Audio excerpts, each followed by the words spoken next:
Mike Ebbing and Richard Nixon never met face to face, but the Galesburg native and the 37th President of the United States were plenty familiar with each other's voice on the telephone. A 1965 Galesburg High School graduate, Mike Ebbing served with the White House Communications Agency from 1970 to 1972, where he was stationed as a White House switchboard operator at Camp David. During that time, Mike handled hundreds of historic calls with President Richard Nixon, and among those were with Secretary of State Henry Kissinger, Ohio State football coach Woody Hayes, and the Apollo 15 astronauts. And the list is pretty impressive. As we approach next month's 50th anniversary of Richard Nixon's historic resignation as president, I thought it was a good time to catch up with Mike to talk some presidential history. So, Mike, thank you for joining me on Galesburg In Focus. Great to be back with you, Jay.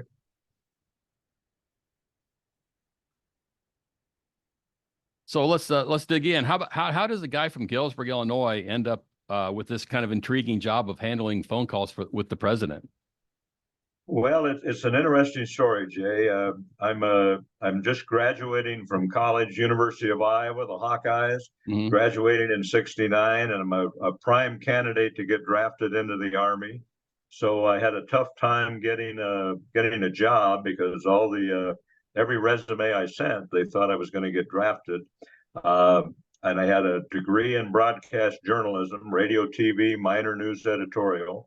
So sure enough, I got a job at the Quad City Times in Davenport, Iowa. Couldn't get a job with any radio, TV stations because they figured I'm heading probably to Vietnam. So anyway, I started work in June, just about this time of the year, with the Quad City Times right after I graduated. And sure enough, 2 months later, I got my draft notice. Okay. So a recruiter said, well, Mike, why don't you think about enlisting, and then you can use your college degree. You'll have to add an extra year, but you got a better chance of not being frontline infantry in Vietnam. So I took his advice. And in basic training at Fort Campbell, Kentucky, we had a little session. We could get out of training to go to a big assembly hall. The big assembly hall included about 500 troops that got out of basic training. They didn't tell us an awful lot, but there were a couple of guys in white shirts, and they said, listen, this is government work. You will be required to have an FBI thorough background investigation. You'll have to take a polygraph test. If you've been involved in any kind of drugs, marijuana, anything like that, don't come to the next meeting. Well, Jay, this was the 1960s, and about 80% of the 500 in the room had some issues with marijuana or some type of drug. Fortunately, me, a clean-cut Galesburg guy, had no issues with that. So I came to the next meeting, and the next day there were only 75 left. And out of that group, they selected 3 people, and then they told us a little bit more about what was going to be required. They said it was White House communications. You'll be traveling around the world basically with the president, setting up communications. So they put me on White House hold down. I took a switchboard class at Fort Gordon, Georgia. Finally got my orders and got the FBI investigation. So I was ready to go just about this time, August of 1970. That's when I reported to Camp David for my official duty. So that's how a guy that's a sports writer in Davenport, Iowa, the next year, he's traveling around the world with the president of the United States. Okay, that's an interesting story. So, kind of talk about what were your duties as with the White House Communications Agency. Okay, yeah, I could have got stationed at that time, Jay. White House Communications supported all ex-presidents, former presidents, with a full team of communications experts. So I could have actually been assigned at that time. LBJ was still alive. I could have been assigned to the LBJ Ranch as a switchboard operator. I could have been assigned to the Florida White House in Key Biscayne. I could have been assigned to the Western White House in San Clemente. I could have been assigned to Camp David, the presidential retreat, or I could have been assigned to the White House signal board, which was in the basement of the White House. So I got my orders for Camp David. So that's how I ended up at the Camp David retreat. And at Camp David, we ran the switchboard 24 hours a day. We were basically the facility that operated the camp switchboard. Nixon had many, many visits to Camp David, and we were the only operators that handled the presidential calls exclusively while the president was at Camp David. Therefore, I was able to handle hundreds and hundreds of calls from President Nixon, because he used Camp David quite extensively in his first term when I was employed at White House Communications. Looking back, are you happy that you ended up at Camp David, or was there any thought that you would have rather been at the White House or any of those other locations? I was disappointed at first, Jay, because that's where all the action is. And in fact, I was initially assigned to the White House. So they told me I'd check back. I was flying back home to Davenport, Iowa to get married. I had like 10 days leave to get married and drive back out to the East Coast. They told me I was assigned to the White House signal switchboard. So I went ahead and got an apartment in Arlington, Virginia, right across the river. They were allowing me about $125 a month for housing. The apartment in Arlington was $225 a month. Anyway, they said, make sure you call back, but we're certain we're going to use you at the White House board. Called back the next morning and said, well, we've decided we're going to use you at Camp David. So I was able to cancel my deposit, and I went up and met the realtor at Camp David. And I ended up getting the upstairs. They converted a house near the Army base at Fort Ritchie. And we were about probably a 20-minute drive up to the mountain at Camp David, where we lived, a town called Blue Ridge Summit, Pennsylvania. I rented that upstairs. Basically, it was a house upstairs. They converted. They had a kitchen. They had everything. $105 a month, Jay. So I was making money instead of, and there was one street light. So every time we went to Washington, D.C., I was happy that I was at this nice little town and in the Maryland mountains, a beautiful setting and everything. And I got to handle many, many more presidential phone calls than I would have at the White House. So in retrospect, it was a blessing that I was assigned to Camp David. Okay. What was a typical day for you? And what were the hours to work? And like, what happened in a typical day? Okay, when you first arrived at the switchboard at Camp David, first thing they did is they sent you down to the basement of the White House where the White House switchboard was, and you had 2 weeks of really intensive training. You had to memorize all of the top cabinet officials by name, what department they were in, and you actually had a test after your 2 weeks of training. And once you passed that test, you were certified to travel with the president. So I completed that 2 years of training, then back to Camp David, and this was like the midterm elections of 1970, and Nixon did a ton of campaigning. So I was out on the road within a week after completing my training. A lot of times we would go on the road and we would make 3 stops to 3 different cities, because Nixon would jump from one city to the other, and we'd have the advanced communications set up. He was doing a lot of campaigning. At that time, the Republicans did not have a majority in the Senate and the governors, so he was campaigning for governors. So I was oftentimes out on the road for 18 days, 3 different cities, just jump. And we'd only been married for like 2 months. So that's how I kind of spent my honeymoon away from my bride, who was from Davenport, Iowa, by the way. Kind of talk about the actual switchboard. I mean, a lot of people nowadays, cell phones and everything. So how did the switchboard work? Just briefly. Okay, yeah, we were basically the heartbeat of Camp David, because there was no other communications, as you said, no cell phones, nothing like that. So we were a 24 operation. We were the operation of the entire camp. Now, when we were alerted that President Nixon was going to come to Camp David, things changed in a hurry. They changed in a hurry. So we had the old time switchboard at Camp David. This was a kind with the headsets, the plug-in. You plugged into the switchboard. You had to push the button to ring the president's phone, ring it back. So it was a pretty archaic. While I was there, we did install a brand new switchboard that had the headsets without the cordless headsets, and so it was a much better situation. But once the president was on board, basically the camp just turned into presidential mode. So our switchboard was actually located in a water tower, about a 12-story water tower that said water tower at the top. And just our communications people knew that that was not a water tower. That's Mhm. where all the high-tech communications equipment was. Our switchboard was actually 20 feet below ground in that water tower. Very secure operation, and that was one of the relocation points also for the president in the case of a national emergency. He would go to Camp David. Our switchboard, we had concrete walls, we had a blast door with a combination. So very, very, very high tech for the 1970s and very, very secure. Okay. Do you remember the first time, your first call with the president, and where, what were your feelings like? Was it, kind of nervous, or how did that go? I remember it vividly. It was probably September of 1970 when the presidential party arrived at the helicopter pad, and Dr. Kissinger was a part of that team.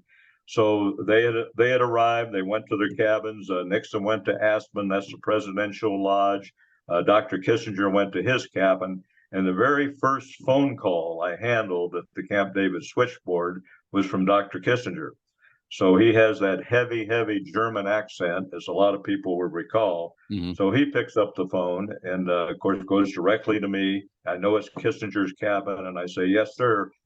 And in his German accent, he said something like, well, operator was you happy because you a caving frame. And I said, excuse me, sir.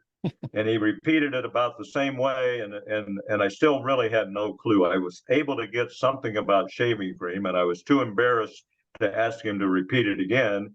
So I said, thank you, sir. And I pulled out the switchboard cord.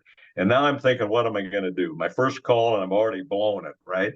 So anyway, his girlfriend at the time, Nancy, who later became his wife, she was also on the trip, and she was at a different cabin at Camp David. So I called Nancy's cabin, and I said, I'm having a little difficulty understanding what Dr. Kissinger is saying, and if you would be so kind to help. And it's something about shaving cream. So she said, well, I can tell you, they had the brushless shaving cream, or they actually had the shaving brush with the kit, figuring that's the kind of with the knife, the knife shaving kit. And the Navy stewards figured that's probably what Dr. Kissinger needed. But Nancy told me that he prefers the brushless, just the regular shaving cream that we all use with the razor. So I thanked her so much, and I called the Navy stewards, and I said, listen, could you get some of the shaving cream to Dr. Kissinger's cabin and let me know immediately after it's delivered. So the Navy people, they called me and said, it's been delivered to Dr. Kissinger's cabin. So I had my fingers crossed that I would not get another phone call from Dr. Kissinger relative to the shaving cream. And apparently that was the right call. I called Nancy's cabin back and thanked her so much for bailing me out on my very first call that involved the president and the president's cabinet. Okay. I mentioned this in the opening. I don't believe you never met directly with President Nixon. Is that right? Never met him face to face? I didn't meet with President Nixon. He was kind of kind of an unusual president, if you will. He was a very private person. Presidents have followed at Camp David, President Reagan, Carter, the Bushes. They were very friendly, and they would be out walking. They would see the White House people. They would invite them in for a Christmas dinner if we were working Christmas. Nixon was more family oriented, and when he went to Camp David, usually took his top aide, Bob Haldeman, with him, Dr. Kissinger. So he wasn't really as visible as some of the other presidents, and that was just Nixon's nature. So, other people that served for, like Ronald Reagan, they had pictures with Ronald Reagan when they exited the White House.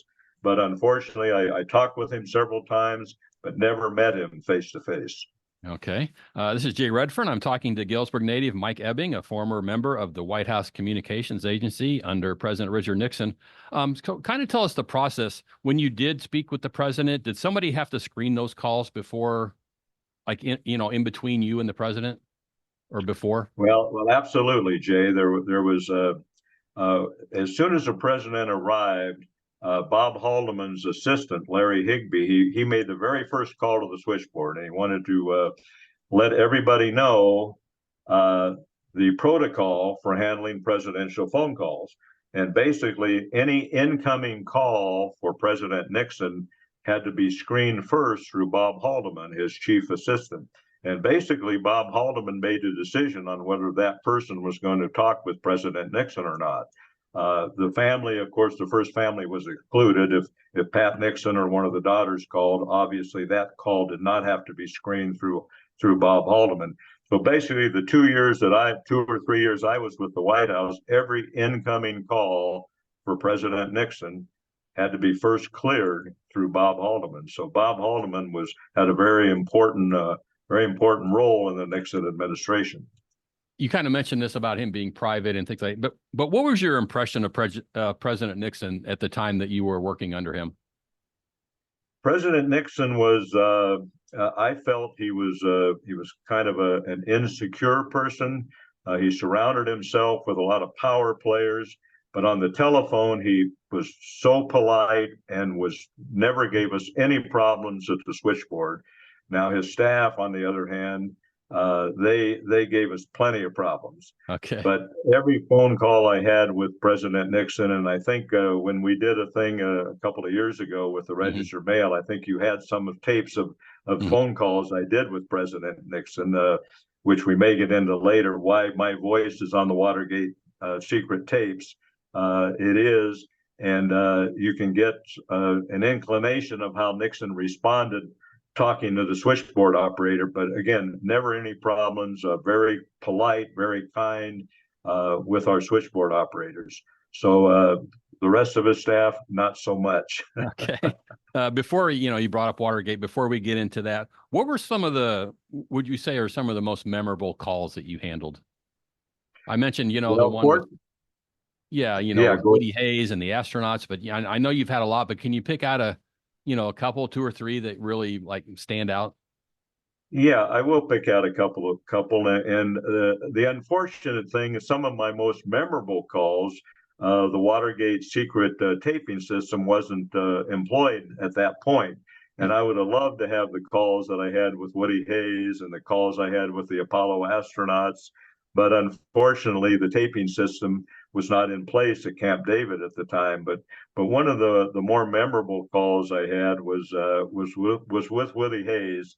And of course, 1 year earlier, I was covering Iowa football for the Davenport newspaper, and Ben had many incidences with Woody. I was at Columbus at Ohio State.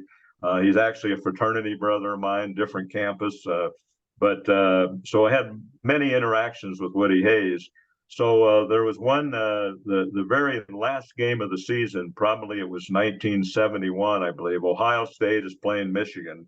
And back then, as you know, Jay, there weren't 25 or 45 bowl games to go to. Right. There was one bowl game, the Rose Bowl. And both Ohio State and Michigan typically played that game at the end of the year. And 9 times out of 10, that was the winner that went to the Rose Bowl.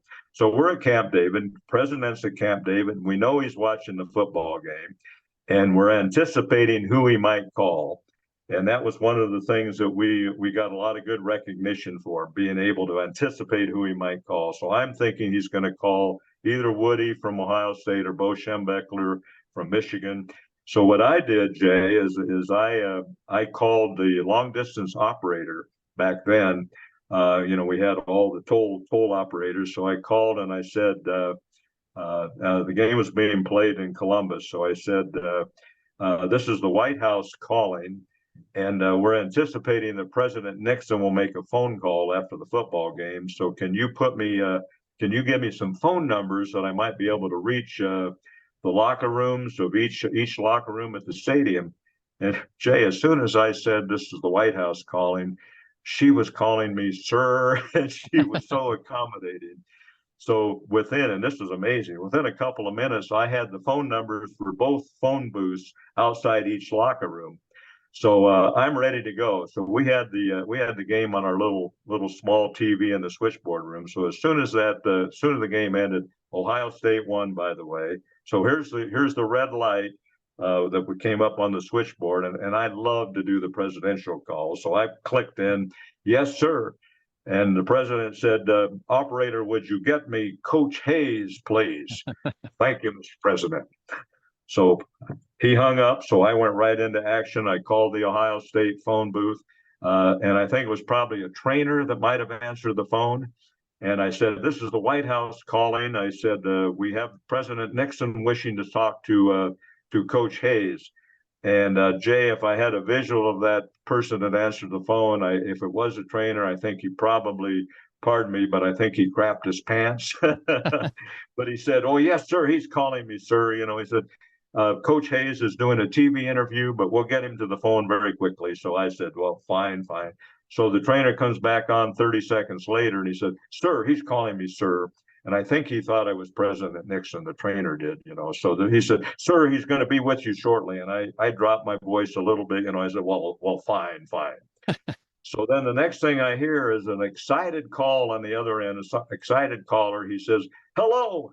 And I'm dropping my voice. I'm having a little fun with Woody because some of the press conferences I had with Woody when I was a sports writer, Woody was pretty demanding guy. So anyway, Woody says, "Hello." So I'm dropping my voice to do my best Nixon impersonation. I said, "Coach Hayes," and Woody says to me, "Yes, Mr. President."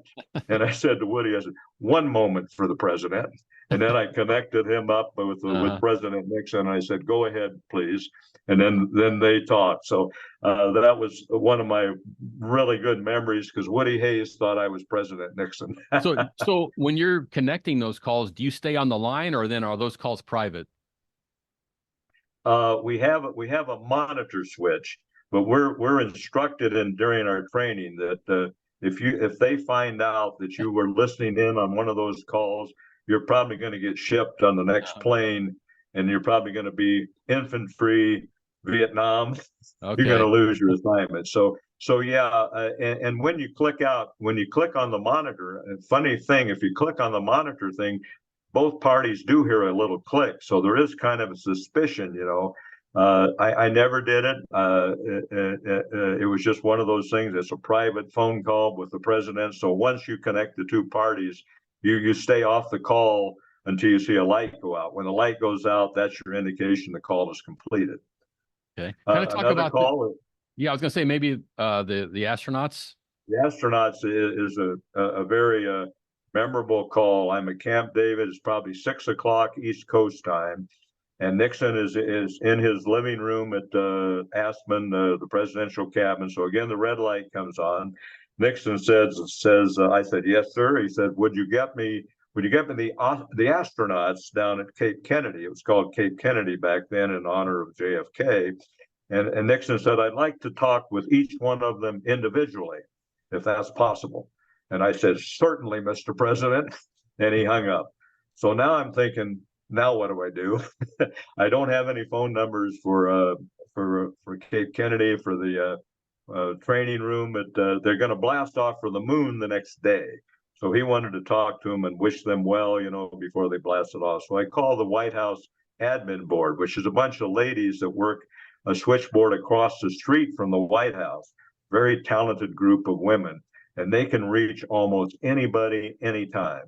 So we have a direct line to their switchboard. So I said, "The president wants to talk to the 3 astronauts. Can you help me out?" And Jay, within probably 2 minutes, the 3 astronauts were in a training room, and I had all 3 astronauts on the line, and I'm talking to each one of them, doing a sound check.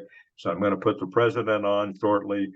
So I rang the president back. "Sir, I have the 3 astronauts." "Fine, fine, fine, fine. So go ahead, please." So they talked probably 5 minutes. Call's completed. We have to log every presidential call, who he talks to, time connected, time disconnected. So again, Jay, like the Woody Hayes call at the Ohio State Michigan game, I'm anticipating what Nixon might do. They're going to be in orbit for 7 days. They had a lunar landing. So I'm thinking Nixon, he's going to be at Camp David for a while. So maybe he'll call the wives of the 3 astronauts just to reassure them that the nation's behind you. So I called back to the White House operator and I said, "Could you put me back in touch with the 3 astronauts?" And I explained why. So she put me back in touch. So I talked to the 3 astronauts, got their wives' phone numbers. One was not married but had a girlfriend. He gave me his girlfriend's phone number. So I put them on a Post-it note at our switchboard with the idea if Nixon calls sometime in the future. Next day in the Washington Post, I clipped the article out. It said Nixon calls the three astronauts, and he said he was the last person other than the Apollo people, the NASA people, to talk to the astronauts before they blasted off the next morning for the moon. And I clipped that clipping out and put it in my scrapbook. And I tell people, no, Nixon was not the last person. I was the last person because I called down to get those phone numbers. Right. Yeah. He never did call the wise, but at any rate, that was a very memorable phone call as well. I'm sure it was. Let's talk about Watergate a little bit. When the scandal started to unfold, were you surprised? Were you pretty much out? I mean, maybe the scandal had started, but when it became public, you were pretty much out by that time?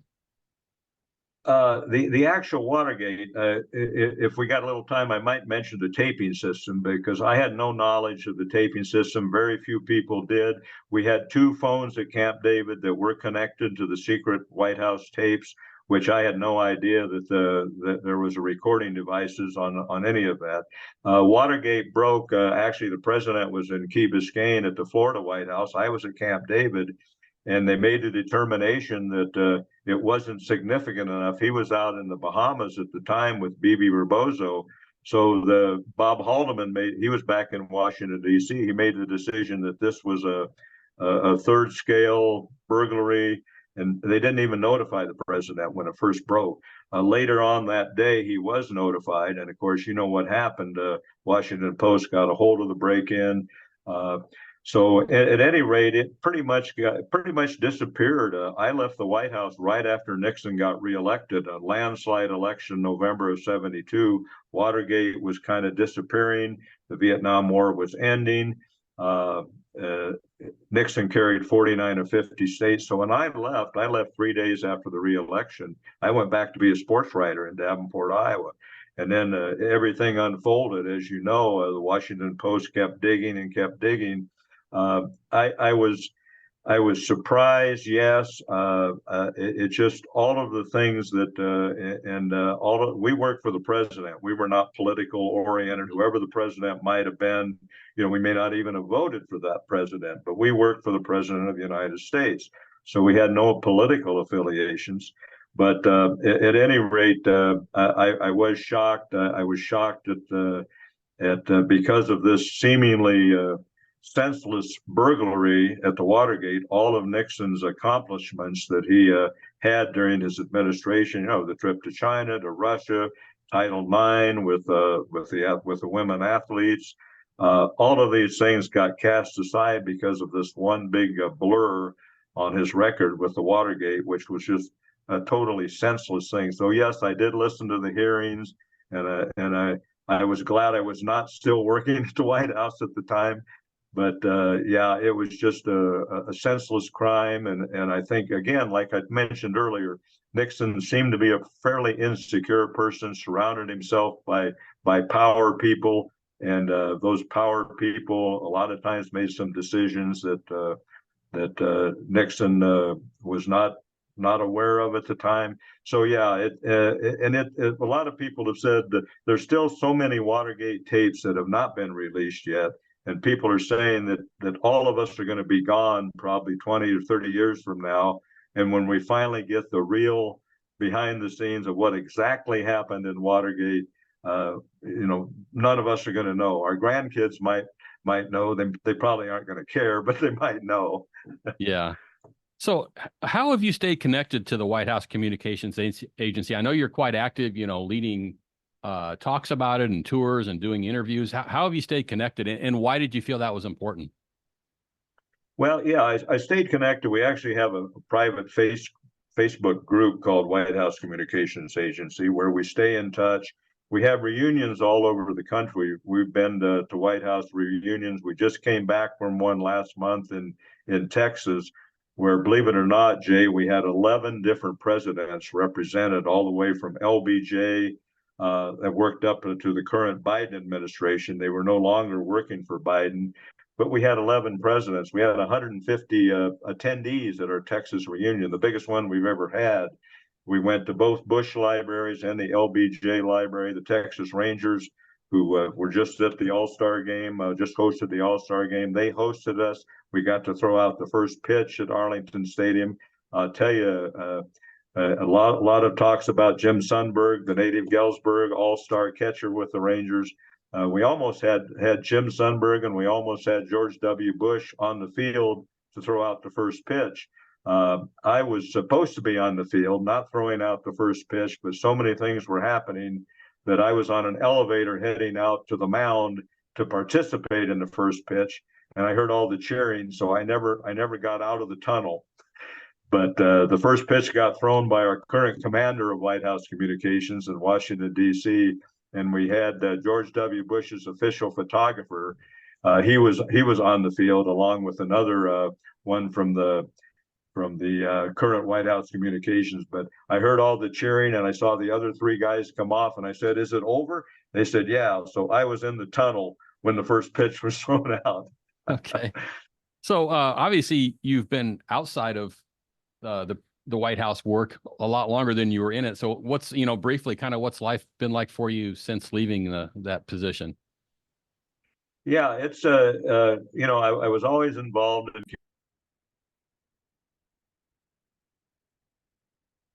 I think we lost your microphone there, Mike.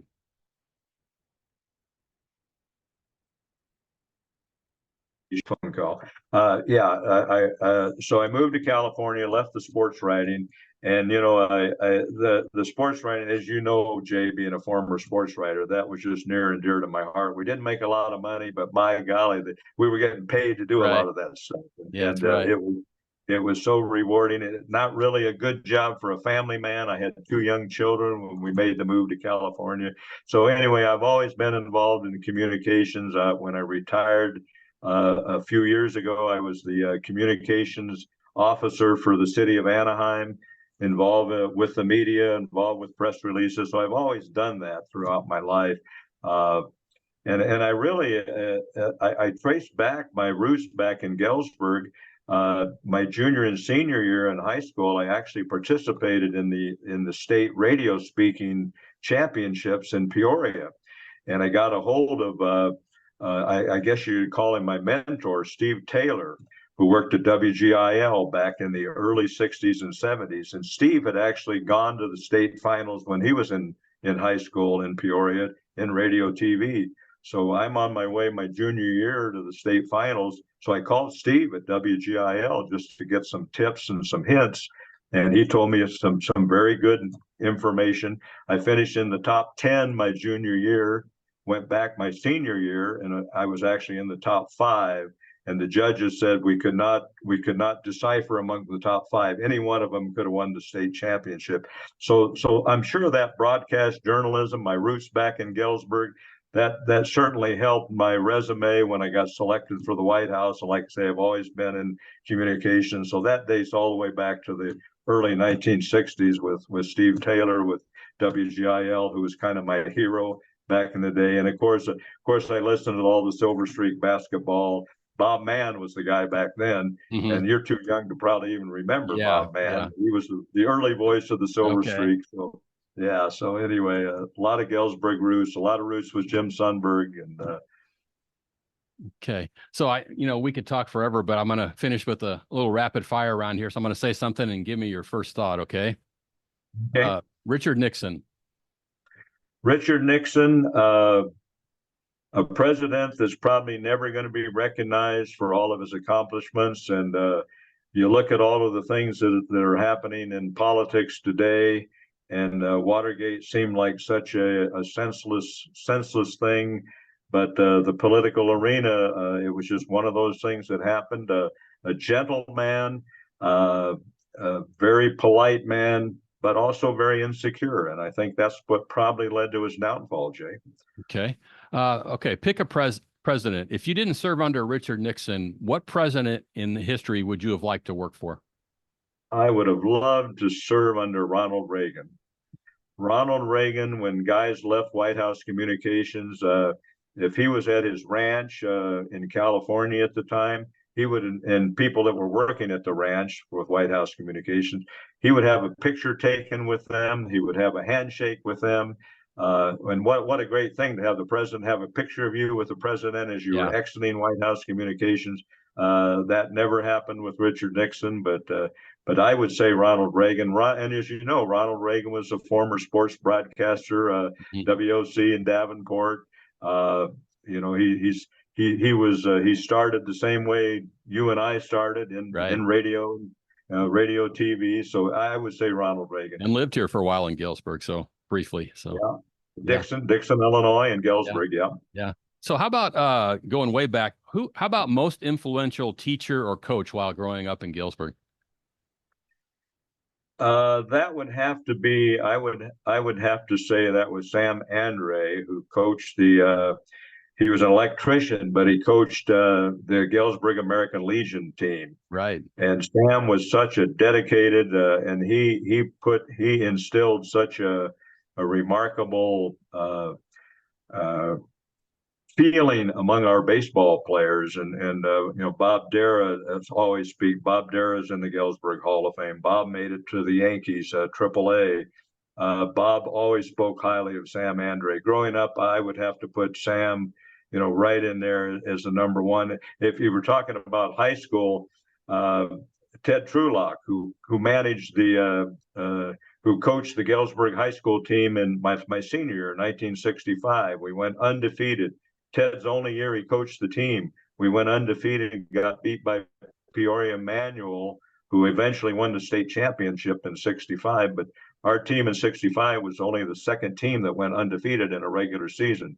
So I would put Ted Trulock up there. He only was there 1 year, but he was a fantastic role model as well. Okay. How about Galesburg? What's Galesburg mean to you?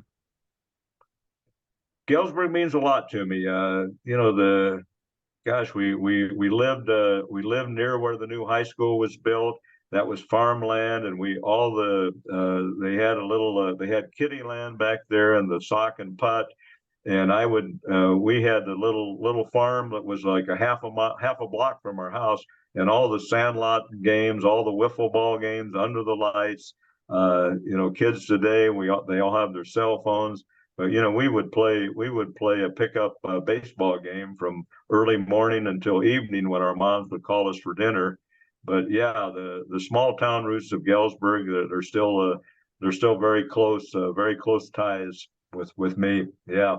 Okay. I know you have a pretty large baseball card collection. What's your favorite card in your baseball card collection? Well, it's secured back in California. I'm at a Colorado house now, but I would say I have either the 52 or 53 Mickey Mantle card, which in mint condition is going for unbelievable prices.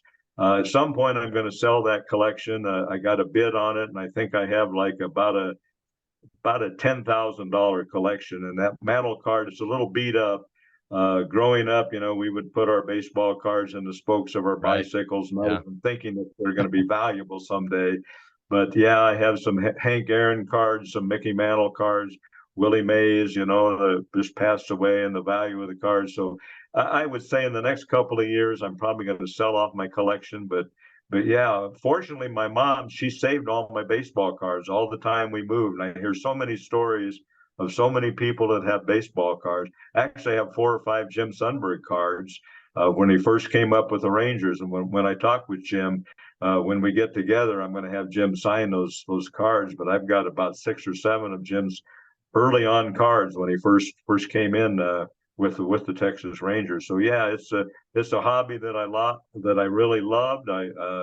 You know, growing up in Galesburg, that was the thing, you know, trade your baseball, go to the local McDonald's, trade your baseball cards, go to Wilkins Market on Henderson, buy your baseball cards, and go right next door to McDonald's. And we sit there on the curb for making negotiating deals for the doubles that we had and the baseball cards. So yeah, growing up in Galesburg, that was the thing we did back then.